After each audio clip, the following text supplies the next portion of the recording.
The courthouse in downtown Nashville creaked with age and authority. Its stone columns rose like old guardians over the bustle of morning traffic.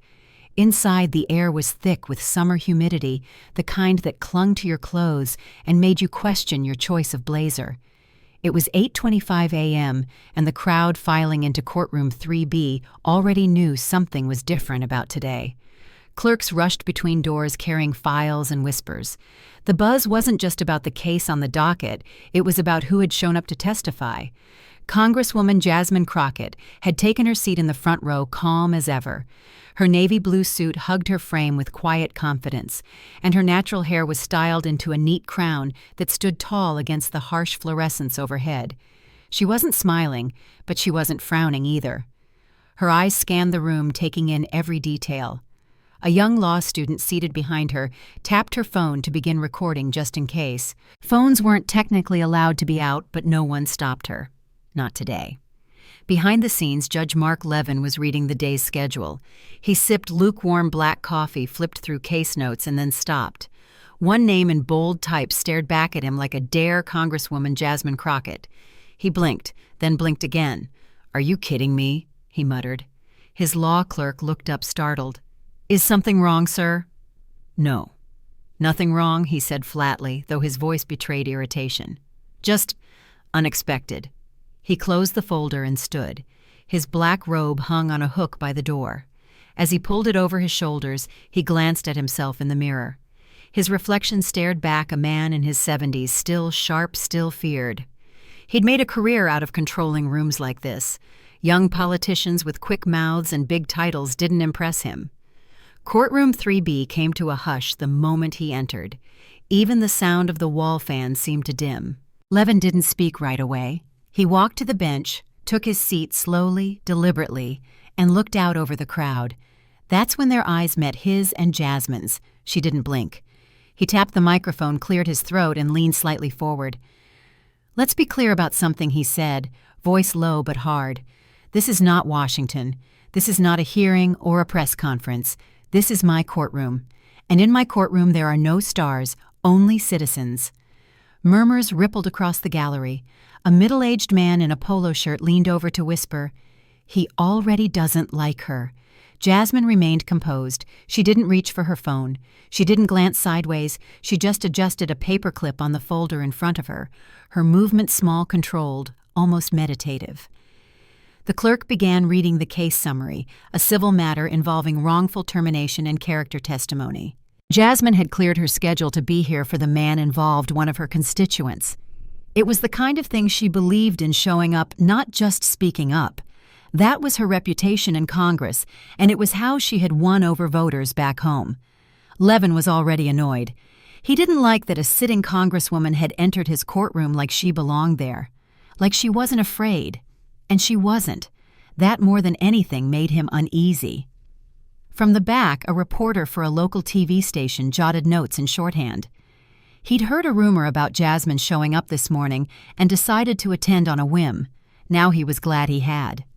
The room was growing warmer by the minute. The AC unit above the gallery struggled against the weight of too many bodies and too much expectation. People fanned themselves with manila folders. The sound of a creaky bench echoed when someone leaned back too far. Levin looked back down at the witness list, then back at her. "You're here as a character witness," he said sharply, "not a speaker. You will answer what's asked, nothing more." Jasmine nodded once. "Understood. Good. Let's keep this efficient." He shifted in his chair, but the leather squeaked too loudly, making him look momentarily uncomfortable. Crockett's calm unnerved him. He expected nerves, deference. Instead, he got stillness, strength, and for some reason it bothered him. Out in the hallway, a security officer stood near the door, listening in through the open crack. Word had spread. Something was brewing in courtroom 3B. A man seated beside the young law student whispered. That judge's face turned red the moment she said Congresswoman. He hates that. The law student whispered back. She didn't even say it loud. Just clear. Back at the bench, Levin took a breath. Let's begin with Mr. Williams's employment history. A door clicked open softly as a latecomer entered, and Jasmine's eyes flicked to the sound before returning to the judge. The room settled once more. She flipped open her folder ready. No nerves, no need to posture. She'd done this before, just never quite like this. Levin leaned forward again. "Before we proceed, let me make one thing even clearer," he said, voice rising an octave. "This is not a place for social media moments. No grandstanding, no speeches." Then for the first time, Jasmine spoke a full sentence in return. Not defensive, not aggressive, just clear. "I came here to testify. Nothing more." He narrowed his eyes. "We'll see about that." People shifted. Someone coughed into their elbow. The buzz had turned electric. No one would say it out loud, but they all felt it. Something was about to break. In the corner, a court reporter adjusted her machine settings, preparing for a long, tense session. Levin pulled his notes toward him, trying to reassert control, but as he read, he could feel her watching him. Not rudely, not defiantly, just there, present, grounded. It made him uncomfortable in a way he couldn't explain. He had yelled at men twice her size, reduced lawyers to stammers, but her silence felt like a mirror, and maybe, just maybe, he didn't like what it was reflecting back. Jasmine glanced briefly at the court reporter, then turned her attention back to the man behind the bench. She didn't move quickly. Every action she took was measured intentional, like a chess player moving only when the board demanded it. Mark Levin, still trying to get through the witness preliminaries, didn't miss her gaze. He'd dealt with plenty of difficult personalities in his decades behind a bench, but this wasn't difficulty. This was poise, control. It irked him more than outright rebellion would have, at least that he could punish. The clerk motioned for her to step forward to the stand. As she rose, Levin watched carefully, half expecting some kind of dramatic pause or performative flair. But she simply stood, gathered her papers, and walked with unhurried grace. The moment she stepped up, the quiet in the room deepened. A breeze from the barely functioning ceiling vent fluttered a strand of her hair, but she didn't brush it away. She stood with her hands gently folded in front of her. "Please state your name for the record," the clerk prompted. Jasmine responded in a steady voice. "Congresswoman Jasmine Crockett, representing the 30th District of Texas." Levin's nostrils flared. In this courtroom, he interjected, "You are a witness. Titles don't matter here." The way he said titles carried a weight of disdain that hung in the air like the heavy scent of old varnish. A pause followed. Jasmine didn't correct him, didn't argue. She simply replied, "Understood." One of the attorneys at the defense table shifted uncomfortably. Sensing what everyone else in the room was starting to see, this wasn't going to be a standard testimony.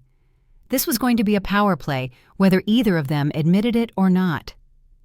Levin continued, "You are here to speak to the character of Mr. Maurice Williams. Is that correct?" "Yes. And you've known him for how long? 6 years. He volunteers with a literacy program I sponsor back in Dallas. He also helps facilitate community cleanups and tenant rights workshops." The judge jotted something down, not looking up. "And I assume you're here to paint him as some sort of saint?" There was a faint ripple of reaction in the room, too quiet to call laughter, but not quite silence either. Jasmine took a breath. "I'm here to offer the court factual context about his character and community service. Whether that makes him a saint or simply someone who deserves a fair hearing, that's not for me to say." That reply turned several heads. A law clerk stopped typing. Someone near the back mumbled, "She's good." Levin looked up. "This isn't Congress. You don't get to spin things your way." "I'm aware, Your Honor," she replied calmly. For a brief moment, their eyes locked again. Neither blinked. The energy in the room pulsed.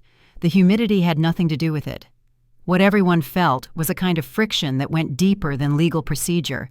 It was generational, philosophical, maybe even moral. Levin glanced toward the gallery where a young man in a worn-out college hoodie stared wide-eyed, recording silently with his phone under a notepad. The judge looked back to Jasmine. "I've seen your kind before," he said. "Young, confident. Think the rules don't apply to you." "I follow the rules," Judge Levin Jasmine replied, "even when they weren't made with people like me in mind." The temperature in the room shifted again. You could feel it, like the entire courthouse paused to listen. Someone whispered, "Oh, damn." But Jasmine didn't raise her voice. She didn't lean forward or gesture wildly. She simply existed. fully, powerfully, without apology. Levin leaned back in his chair, but it didn't feel like a power move anymore. It felt like retreat. "Do you have documentation for this so-called community service?" he asked, attempting to regain control. "I do," she said, opening her folder. Signed affidavits, press coverage, and a letter from the Dallas Public Schools superintendent. She offered the packet to the bailiff who brought it forward. Levin flipped through the pages in silence. The room watched his every motion. Even the ceiling fans seemed to slow. When he finally looked up, his tone had changed. It wasn't obvious. Just quieter, less clipped. "This will be reviewed and considered. Thank you, Your Honor."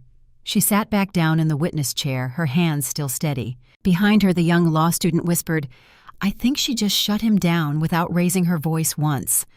The man beside her chuckled. "Grace under fire. That's leadership."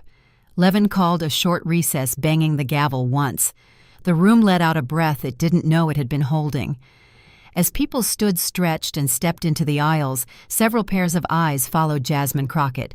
Not because she was famous, not because of her title, but because she had just done what so many hoped they'd have the courage to do. In her shoes, stand tall, stay calm, and not let power intimidate purpose. Back in his chambers, Levin sat alone for a moment. The door clicked shut behind his clerk. He reached for the folder again, flipped back to her name. He tapped his pen against the desk slowly. Then he muttered under his breath, half to himself, "This isn't going to be as easy as I thought." Judge Mark Levin returned to the bench with a face composed but eyes burning. The 10-minute recess had done little to cool him down. He'd spent it pacing the narrow corridor behind the courtroom, replaying every moment of Congresswoman Crockett's testimony in his head.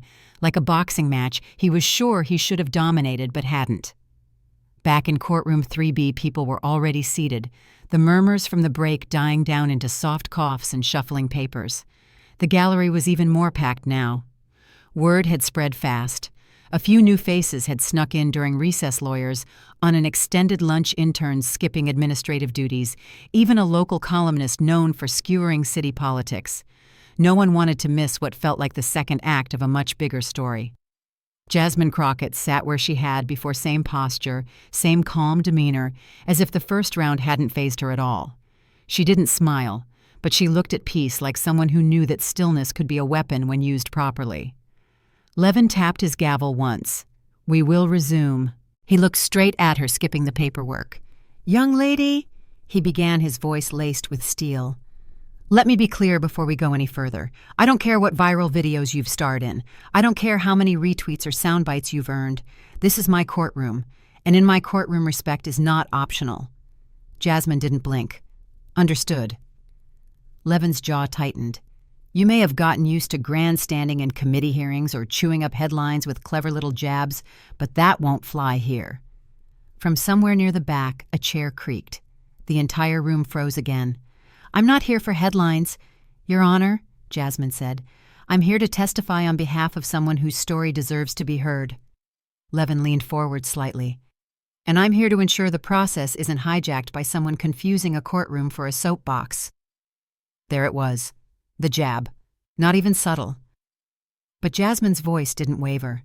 "With respect, Your Honor, I know the difference between a soapbox and a sworn oath. I'm here because I was asked to be. Nothing more." Levin stared at her for a long second, then turned to the clerk. "Let the record show that the witness has elected to offer commentary beyond the scope of a simple yes or no." Gasps murmured through the gallery. The comment was harsh and unnecessary. Jasmine took a breath, slow and even. "Let the record also show," she said clearly, "that I'm answering every question put to me in full accordance with courtroom procedures and with the utmost respect." Now the air changed. People shifted in their seats. The tension that had simmered before now flared. A woman in the third row, a retired social worker, leaned toward her neighbor and whispered, "She's not raising her voice." "He is. That says something." The judge clearly heard it too. His head turned slightly in their direction, but he didn't address the whisper. Instead, he pressed forward. "Tell me something, Congresswoman. Why come all this way for this man?"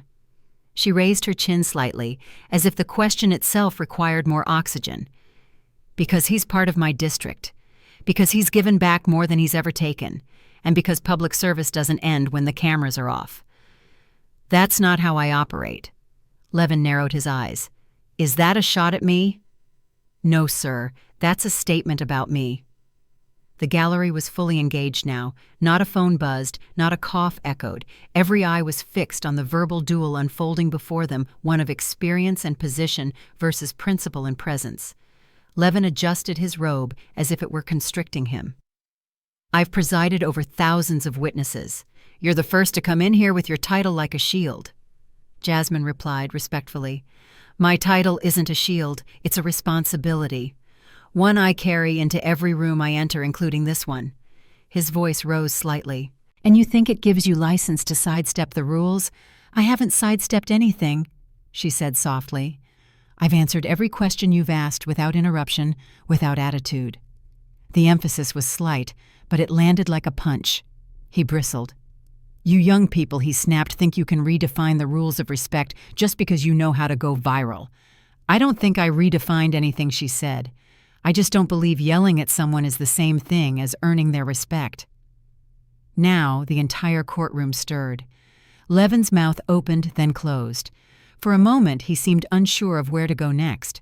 A bailiff took a half step forward, sensing the heat rising. But Jasmine stayed seated, hands folded, eyes clear. Her tone never crossed the line into sarcasm or snark. I was raised to speak up, she continued, but also to listen. I've done both here today. Levin straightened his back. Then listen to this. I don't care who you are outside these walls. In here, I expect obedience. The word echoed obedience. And there it was. The moment where everything shifted. Jasmine slowly uncrossed her legs and stood. She didn't raise her voice. She didn't point or clench her fists. Your Honor, she said I was raised to obey the law. I was not raised to be obedient to ego. The silence that followed was thicker than any gavel bang. The young law student with the hidden phone whispered, That's it. That's going viral. The judge blinked, stunned. Jasmine didn't press further. She simply looked at him, one human to another. Not defiant, not angry, just present. In the front row, a gray-haired woman dabbed her eyes with a tissue. Levin sat back, suddenly aware of the weight of the robe on his shoulders, of the cameras, the witnesses, the courtroom that now felt less like a stage and more like a mirror. He cleared his throat. Let's continue, he said, voice quieter now. The clerk nodded and shuffled papers. Jasmine resumed her seat. No gloating, no smirk, just calm. Because winning a moment didn't require shouting. It required strength, the kind that came from knowing you didn't have to stoop to be heard. The session resumed with a tension that had evolved, not gone, but changed shape. What had once been sharp and bristling now felt more like quiet awe. The gallery sensed it. The legal team sensed it. Even Judge Levin seemed to sense it. The questions returned to procedural ground. The attorneys asked about Maurice Williams' involvement in local housing initiatives, his temperament under stress, and how often Jasmine had interacted with him directly.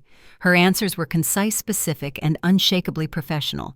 Every other Saturday for the past 6 years, she said in response to one. I've seen him mediate disputes between landlords and tenants, sometimes in rooms where folks were yelling so loud you couldn't hear yourself think, and he never raised his voice once. Levin scribbled something in his notes.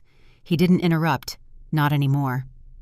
Someone outside the courtroom cracked the heavy wooden door to peek in, then was gently ushered away by a security officer. Word was spreading fast. People were texting friends. A few clips had already found their way online, complete with subtitles and hashtags. It wasn't just a local moment anymore, it was quickly becoming something bigger. One attorney leaned over to his colleague and whispered, This might be the only time Levin's actually letting a witness finish a sentence. Crockett continued, her voice unwavering. She spoke about trust, about dignity, about what it meant to be a public servant, not just in policy but in proximity, about showing up when no one was watching. And slowly the room seemed to lean toward her, not physically but energetically. Even those who might have come in skeptical were now listening harder, blinking slower, letting her words land. At one point she paused and turned to the gallery slightly. "There are people in our communities," she said, "who do the right thing every day and never get recognized for it. Mr. Williams is one of them. I came here not to make a scene, but because I believe those people deserve to be seen." Levin's eyes flickered. He looked down at his notes, then out across the room. There was no sound. Even the hum of the fan seemed to have quieted. The Congresswoman had found the room's rhythm and made it her own. Then came the moment when the defense attorney requested to enter supplemental documents into the record. Jasmine had brought them letters from local business owners, testimonials from program directors, and photos from community events. As she passed the folder to the bailiff, Levin gestured to hold it. "I'll review them personally," he said. That one sentence drew a few eyebrows. It was a small thing, but different, less dismissive, more open. The court reporter adjusted her machine again, fingers moving steadily, capturing every word that passed between them. Crockett's final statement came not with a flourish, but with a quiet kind of strength that left no room for doubt. "I came here today," she said, "because character deserves a defense just as much as contracts do. That's all I have to say." And with that, she folded her hands in her lap. Levin sat there quiet. Then, almost like an afterthought, he said, "Thank you, Congresswoman. You may step down." She did gracefully. No grand exit, just a respectful nod and a return to her seat. The gallery stirred as she walked. Some nodded. One older man gave a slight tap of applause before catching himself. From the corner, the law student finally stopped recording her phone battery, nearly gone. She whispered, "I've never seen someone own a room like that without raising their voice." As the attorneys prepped the next witness, Levin leaned slightly back in his chair, staring at nothing in particular. His fingers tapped the side of his bench, not in frustration, more like thought. For the first time in a long time, he wasn't thinking about what to say next. He was thinking about what had just been said to him. Outside the courthouse, people were already gathering. The heat still hung heavy in the air, but something else floated above it now, an energy, a shift like the kind of breeze that comes right before a summer storm breaks. Back inside, as the clerk called the next name, someone in the gallery leaned over and whispered, "I don't think he's ever going to run this courtroom the same way again." And maybe, just maybe, they were right. Courtroom 3B had grown still again, more still than at any point earlier in the day. It wasn't just the air conditioning that had surrendered to the weight of Tennessee summer heat. It was the silence, thick and watchful, the kind of silence that followed not an ending, but a pause before something important. Congresswoman Jasmine Crockett remained seated at the witness table. Her fingers loosely clasped her expression, neutral. The exchange with Judge Levin earlier had shifted something intangible in the room, the kind of shift you couldn't quite describe, but you could feel. Like the space itself had decided it wasn't going to bow to the old rules anymore. The next witness was called, but the energy had moved on. Whatever statement they made on the record would be procedural, background noise compared to what had just happened. Levin sat upright, pen in hand, listening but not really hearing. His thoughts lingered on Crockett, on her posture, her cadence, her refusal to escalate even when provoked. He had faced combative lawyers, emotional plaintiffs, arrogant experts. But what unsettled him now was something quieter, how someone could dismantle a power structure without raising their voice. Outside the courthouse, the crowd had grown. More than 30 people stood beneath the columns now, some checking their phones, others whispering updates to newly arrived friends.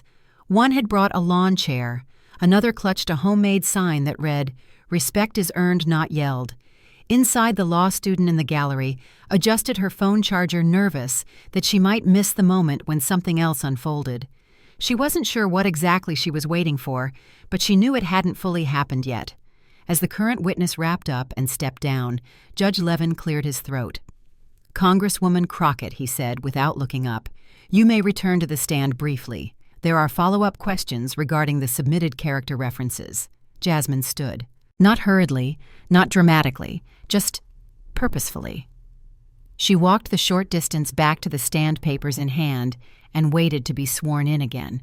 The clerk didn't need to prompt her. "I remain under oath," she said softly. Levin finally looked up. "Yes, let's proceed." The attorney for the defense asked about the community programs she'd mentioned, seeking details, names, dates, scope. She answered with precision, not defensiveness, just facts. The room quieted further with every sentence. Then came the question no one expected from the judge himself. He leaned forward, elbows on the bench. "You spoke earlier about the difference between respect and obedience," he said, voice low. "Would you elaborate?" There it was. Not a trap, not sarcasm, an invitation. Jasmine turned slightly in her seat, not just facing him, but the entire room. She didn't ask for permission. She simply met the moment. In my experience, she began obedience as something you can force. Through fear, rank, volume. But respect, that has to be earned. It doesn't come with a robe or a title. It comes with how you use them. Someone in the second row sat forward in their seat. Levin said nothing, his pen resting silently on the paper.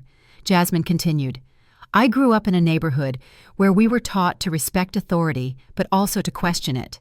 Not disrespectfully, not recklessly, but with purpose, because authority that can't be questioned often becomes something else entirely." A man near the back nodded, arms crossed over his chest, a quiet escaping his lips. Levin tapped his pen once against the bench, but gently, rhythmically, more like punctuation than discipline. "I've testified before judges who shouted," she said. Some were dismissive, some were tired, some were simply used to not being challenged.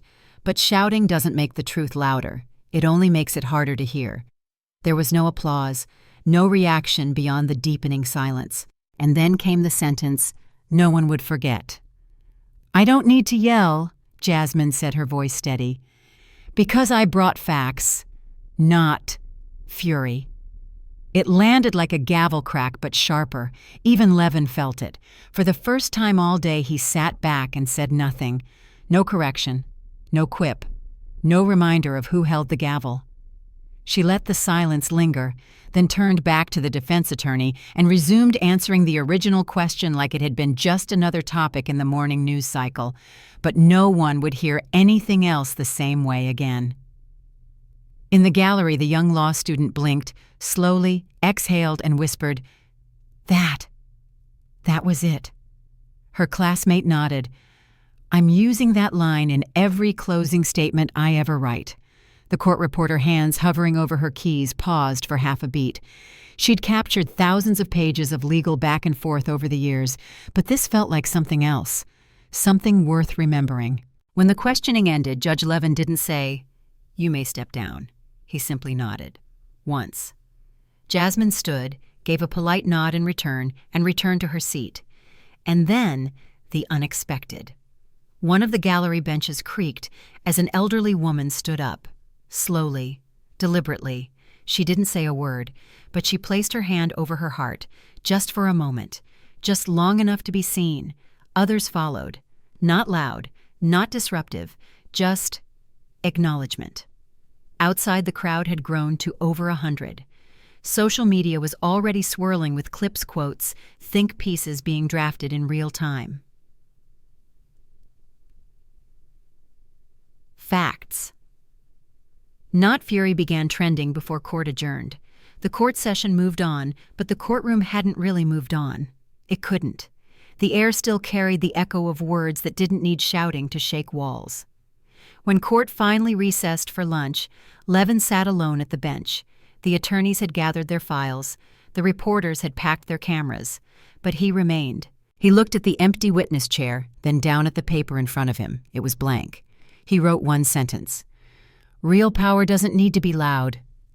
Then slowly he removed his glasses, folded them on the desk, and let out a long, weary sigh. In the hallway, Jasmine walked quietly past the crowd of reporters. She didn't stop, didn't pose, just offered a brief wave and kept moving. She had nothing left to prove. But the country, well, they'd only just begun to hear her. Judge Mark Levin hadn't said a word in nearly 6 minutes. Courtroom 3B had emptied for the lunch recess, but he remained seated behind the bench, hands folded loosely in front of him, eyes locked on nothing in particular.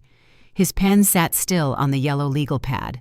The gavel, his symbol of control, rested unused to his right. For a man who had built a reputation on filling rooms with his voice, the stillness was jarring. The bailiff lingered in the corner, unsure whether to speak. Clerks moved quietly, exchanging files and glances, sensing that something had shifted, not just in the proceedings, but in the man himself.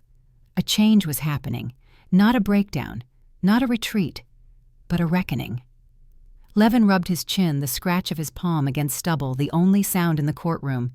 In the past, he might have barked out orders, told everyone to clear the room, grumbled about wasting daylight. Today, though, he simply sat in it, the quiet, the weight, the echo of Jasmine Crockett's words still fresh in his mind.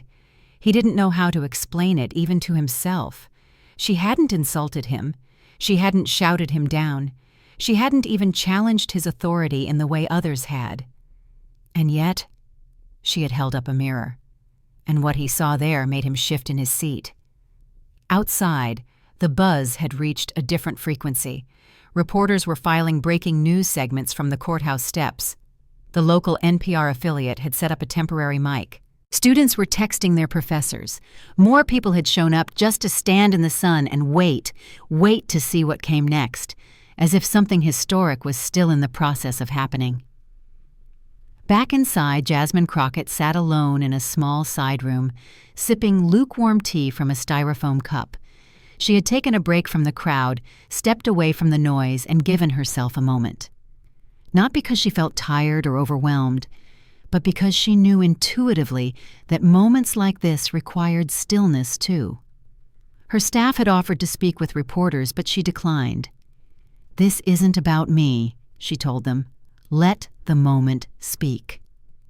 In the hallway, the law student who had recorded everything clutched her phone like a holy relic.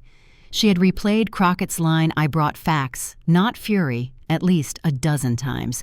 Her classmates were already texting, "Is this what history feels like while it's still happening?"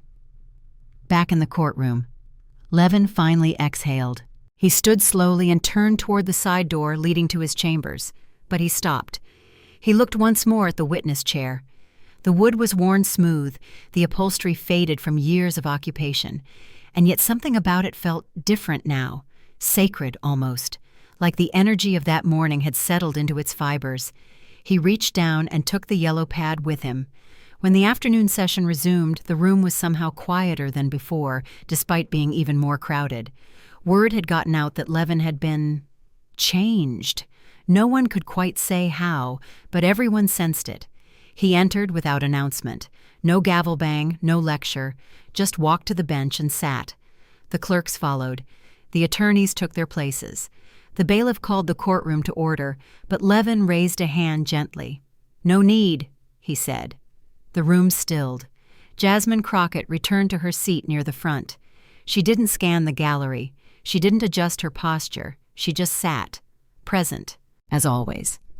Levin glanced at her briefly, but it wasn't a stare. It was something closer to acknowledgement, maybe even respect. "We will resume," he said quietly, and turned to the next case file.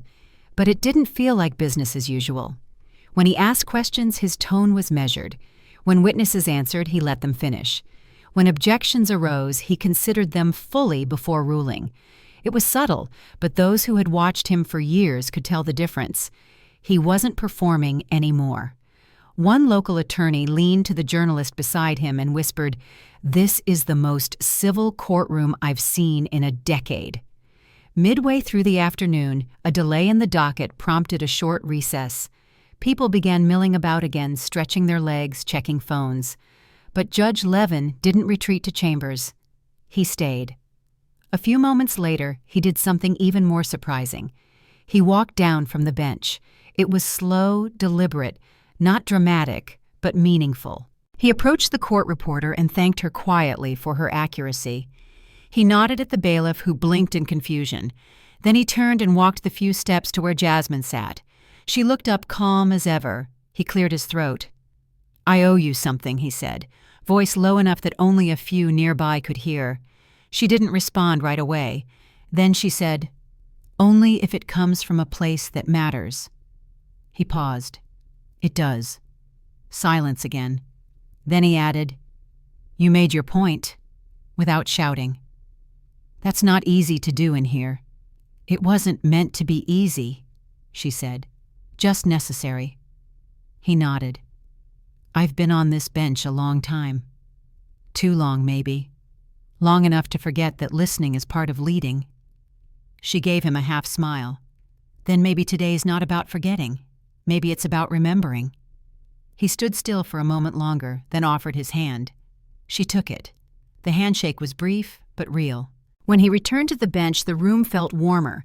Not because of the broken AC, but because something unspoken had just shifted. A thread of humility had been woven into the proceedings. The cases continued, but the courtroom would never be the same.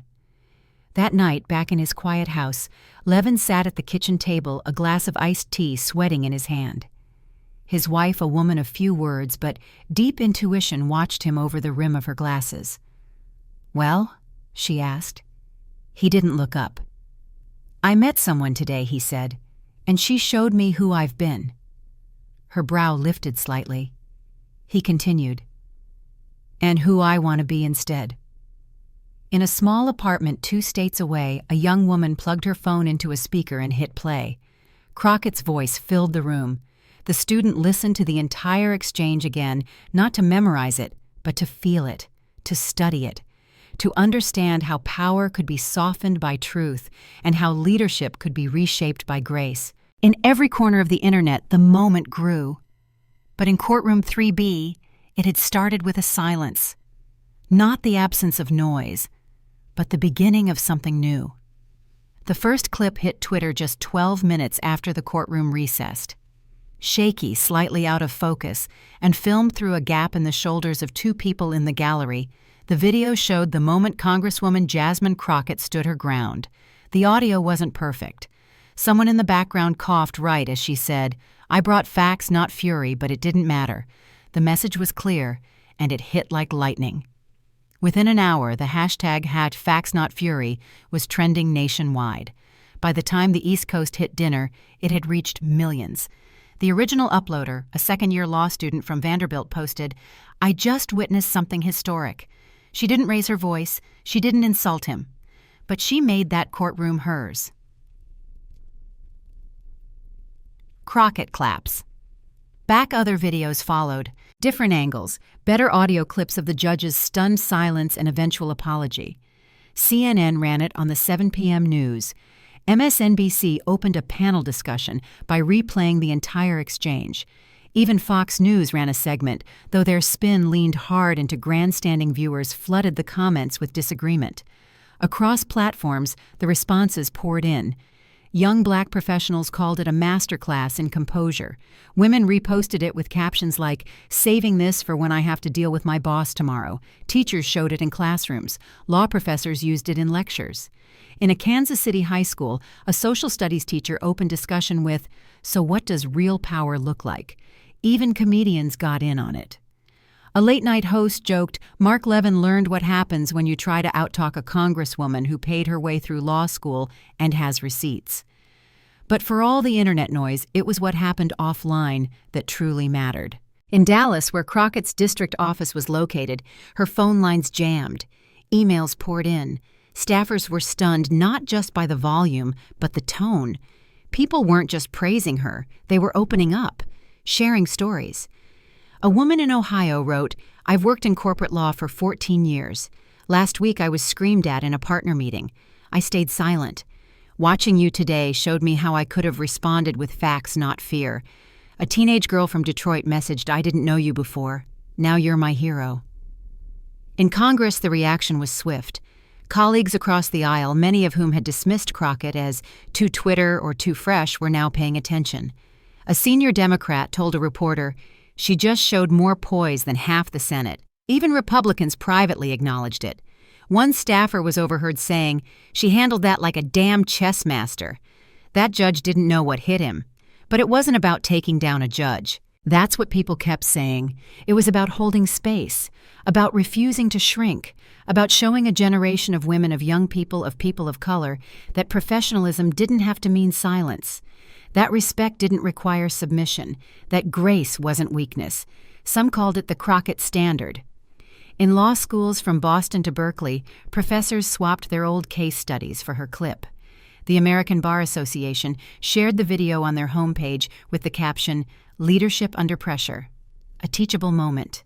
Meanwhile, Judge Levin disappeared from public view for 3 days. No statements, no interviews, just silence. When he finally emerged, it was in an op-ed for the Tennessean. Not ghostwritten, not polished, just honest. He wrote, "I have spent decades equating control with volume, but control without reflection is just noise." Last week I met someone who showed me a different kind of authority, one I didn't know I needed to learn from. He didn't mention her name. He didn't need to. The internet filled it in for him. Crockett, for her part, never posted a victory lap. No celebration, no told you so. When asked by reporters, she simply said, "I was just doing my job," respectfully. That word again, respect. But her silence spoke volumes. Campaign donations soared not from PACs or lobbyists, but from teachers, nurses, first-gen college students, Uber drivers. Small dollar donations poured in with notes like, "For your strength or for your daughter if you ever have one." Crockett's team tried to keep up. Then came the invitations. Talk shows, podcasts, universities, panels on women in leadership, ethics in the courtroom, the future of political discourse. A Harvard dean sent her a handwritten note. "Thank you for reminding us what civility looks like without compromise." A civil rights museum in Atlanta asked to archive the footage. The Smithsonian requested a copy of the transcript. And then the American Judicial Temperament Board, an obscure group with little public profile, released a rare statement. Professional conduct is shaped not just by precedent, but by example. Congresswoman Crockett's response in the face of hostility sets a new standard for legal dignity.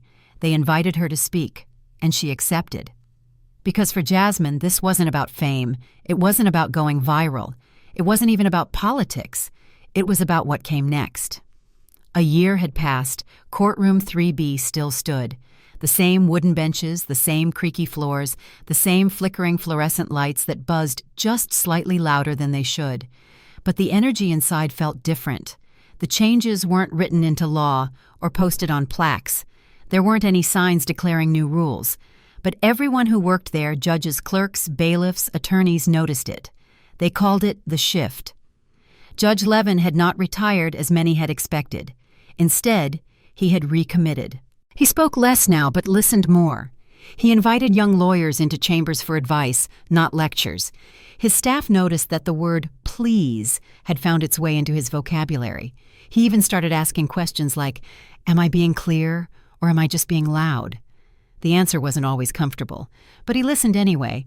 His colleagues, some older, some not, followed suit. The Temperament Committee at the State Bar began requiring judges to attend quarterly de-escalation workshops. That had never happened before. When asked what inspired the new protocol, one official replied plainly, "Sometimes a moment forces a system to pause. That courtroom moment. It wasn't just about two people. It was about all of us." Across the country, the impact lingered. Jasmine Crockett became something more than a congresswoman. Not more important, but more relevant. She wasn't on TV every day. She didn't chase cameras. But when she spoke, people leaned in. Universities added her story to syllabi not just in law schools, but in business ethics, communication, political science. The case wasn't just taught. It was discussed, debated, felt.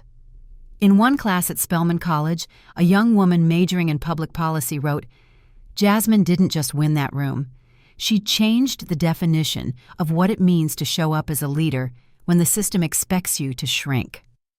In Chicago, a group of first-year Black female lawyers started a mentorship circle called the Crockett Standard. They met once a month, not just to vent, but to prepare for interviews, for hearings, for the moments when they'd have to hold their own in rooms that weren't built for them. Jasmine never asked for that kind of following. She didn't want to be idolized. What she did want was for people to feel seen. And they did. She'd later tell a journalist, "If something I said helps a young woman walk into a boardroom or a courtroom and remember who she is, that's all the legacy I need." Back home in Texas, her community felt it most. She didn't change, still showed up at local schools, still met with families over folding tables and church coffee, still hugged constituents outside the grocery store. But now, folks greeted her with a little more reverence, not because she'd gone viral, but because they had seen her stand up not just for herself, but for the way they deserved to be treated, respectfully. One Saturday morning, nearly 2 years after the courtroom incident, Jasmine received a package in the mail. No return address. Inside was a copy of her courtroom transcript, highlighted, annotated, and marked up like a sacred text. On the last page, a note: "You didn't just speak for yourself. You spoke for every one of us who didn't know how to. I don't know how to thank you, but I wanted you to know. I'm finally applying to law school. D." She folded the letter quietly. Tears didn't fall often, but this time they did. Elsewhere, a now-retired Judge Mark Levin sat in a sunlit kitchen sipping black coffee and reading a newspaper article about a rising Congresswoman rumored to be on the shortlist for a major committee chair. He smiled, not the smile of a man who had lost something, but of someone who had learned. His wife slid a plate of toast across the table. "She's doing well," she said. He nodded. She was always going to. That afternoon, he pulled out a worn yellow pad from an old leather bag in the den. The first few pages were courtroom notes, scribbled rulings, legal jargon. But halfway through, the tone changed. He had begun using the pad as a journal. And the first sentence after the incident read, "Leadership isn't about being right the loudest. It's about staying quiet long enough to hear the truth." He closed the pad, folded his hands, and gave thanks not for his reputation but for his redemption. Because in a world full of noise, one woman had walked into his courtroom not to shout him down, not to shame him, but to remind him what respect really looked like, what power really sounded like. Not volume, but voice. And that echo was still ringing. Sometimes change doesn't begin with a law or a protest. Sometimes it begins in the stillness inside an old courthouse on a quiet Tuesday morning when one person chooses dignity over drama. What unfolded in that room between a seasoned judge and a young Congresswoman didn't feel like history in the making, not at first. But looking back, it became something far more powerful, a moment that reminded us of who we are and who we could still be. For many in the Black community, the courtroom has often been a place of fear, not fairness. Yet on that day, Jasmine Crockett stood not just for herself, but for every voice that had once been silenced by titles, robes, or loud voices behind elevated benches. And when Judge Mark Levin listened, truly listened, he opened the door to something rare in public life: mutual transformation. Neither one walked away a loser. One stood tall, the other chose to grow. And that in itself was a quiet kind of justice.